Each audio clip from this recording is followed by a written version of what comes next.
এই সমাজে সালাত কায়েম হবে, তখন গোটা দেশ ঘুরেও একটা বেনামাজি মুসলমান পাবেন না।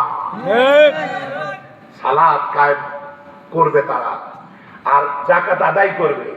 যাকাত আদায় করে এদেশের বড় বড় মিল কলকারখানা, বেকার সমস্যার সমাধান মুসলিম রাষ্ট্রপ্রধানেরা করবে ইসলামের আলোকে।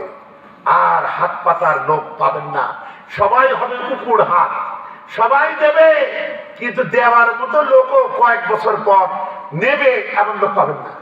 দেওয়ার লোক সবাই, কিন্তু নেওয়ার লোক কেউ থাকবে না। সুবহানাল্লাহ। ইসলামের ইতিহাস আজকে আর বলতে পারলাম না।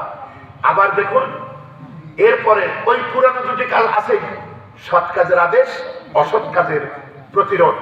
তখন তো আমরা আদেশের ময়দানে, আলহামদুলিল্লাহ। আজকে তো অনুরোধ করতে হয়, ভাই আসো আসো, কিন্তু আল্লাহ বলেছেন আদেশ করো। তা আদেশ করতে হলে আদেশের ভূমিকায় থাকতে হয়।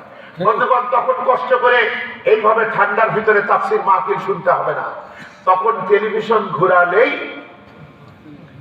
সব থেকে গুরুত্ববহ আলেম ওলামারা, বিশেষ বিষয়ে যারা বিশেষজ্ঞ, সেই বিষয়ে তারা কথা বলবেন। আমাদের হারানো স্বর্ণোজ্জ্বল ইতিহাস ছোট ছোট টেলিফিল্মের আকারে, মুভির আকারে আমাদেরকে দেখিয়ে গোটা জাতির মাঝে জাগরণ তৈরি করা হবে। বলেন আলহামদুলিল্লাহ। সরকারি ডেলিগেট টিম সরকারি পাওয়ার নিয়ে সারা দুনিয়ার পথহারা মুসলমানদের মাঝে দাওয়াত পৌঁছাবে। অমুসলিম রাষ্ট্রপ্রধানকে ইসলামের দাওয়াত দেওয়া হবে, যেমন রাসূলুল্লাহ দিতেন। বলেন আলহামদুলিল্লাহ। যেমন উমর দিতেন। বলেন আলহামদুলিল্লাহ।